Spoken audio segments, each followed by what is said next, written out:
Hey, family. I wanted to come back because I had talked about this book, Legacy: A Black Physician Reckons with Racism in Medicine, um, on a couple videos ago. And I talked about a lot of the science that is mentioned in this book. Unfortunately, it was bad science from history. However, it was still science. And as a part of Wonderfully Well, we don't just discuss the science. We don't just look at the science. We don't just acknowledge the science, but we also acknowledge the sacred, the science and the sacred as a means of being balanced.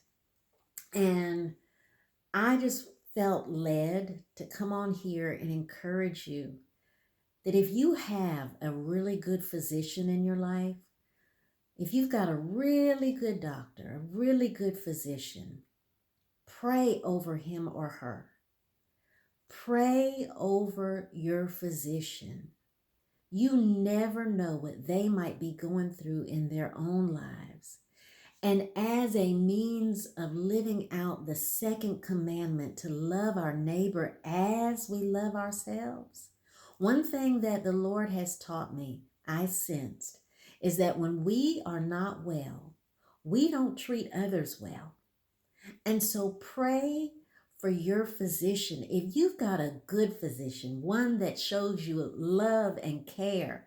And I just heard a testimony from a lady last night about how her physician, my goodness, loves on her, but I guess has a connection with the Holy Spirit and was able to act on that on her behalf, on her patient's behalf. And so I'm just encouraging you to pray for your physicians. If you've got a physician that you're like, Lord, this doctor is so good. I have been under this doctor's care for a long amount of time or a short amount of time. Pray, pray, pray. Because let me tell y'all something, there is power in prayer. There is power in prayer. And I'm going to give you a little testimony at the end of this myself. The second thing I felt led to say is if you're looking for a good physician, you don't have one, but you're looking for a good physician, pray and ask that the Lord will lead you and guide you to a physician that is loving, to a physician that is loving and is full of Christ's care, who's willing to show Christ's care. Because he'll do it, y'all. He'll do it. And the reason I know he'll do it, if you're praying and you're asking, the word says, ask and you shall receive. Seek and ye shall find. Knock and the door shall be open. My grandmother, when I was, I think, a teenager, she told me about one of our ancestors who was a slave on her side of the family. I believe his name was Sawyer. I think last name was Sawyer. I think the last name was Sawyer. I'd have to go back and look that up. But he was about to be sold away from his family. And the slave owner had him put on the back of the wagon and had chains put on him.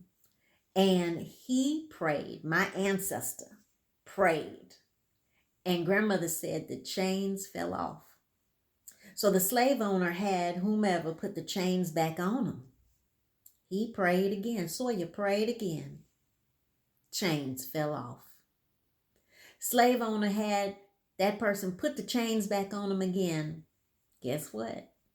He prayed. What do you think happened? You right. Chains fell off. And so the slave owner wound up leaving him with his family. He did not leave his family.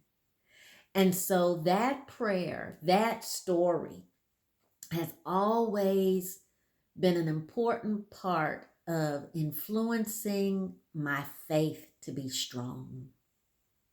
When your grandmother tells you a story like that, you're like, whoa, okay. God is real. God is real. And my grandmother was a Baptist minister's preacher's wife, Baptist Baptist minister's wife, preacher's wife. He was the preacher's wife. I think about that movie with Whitney Houston in it, and the other actor, Vance something. I can't remember, Lord. But preacher's wife. She was a preacher's wife. And that story has always stuck with me. And when I get low in my faith, and yes, sometimes I have, sometimes I do, that story can sometimes come back to remembrance and just encourage me. So I hope that it encourages you. Prayer makes a difference, y'all. Prayer is part of soul care. That's right. Prayer is part of soul care. So if you're looking for a physician, or if you have a loving physician, pray, y'all. Pray over them. Plead the blood of Christ over them. Yes. And then if you don't have one, pray that the Lord will lead you and guide you to a loving physician. I believe that as so much stress, people are under so much stress and so much worry, and how that impacts and influences our bodies, that it's good to have a loving physician in your corner. You want them to stay well too, wonderfully well. So with that, I hope I've used my words well. I encourage you to use your words well, because yes, our God is listening and He's watching. So until next time, family, bye-bye.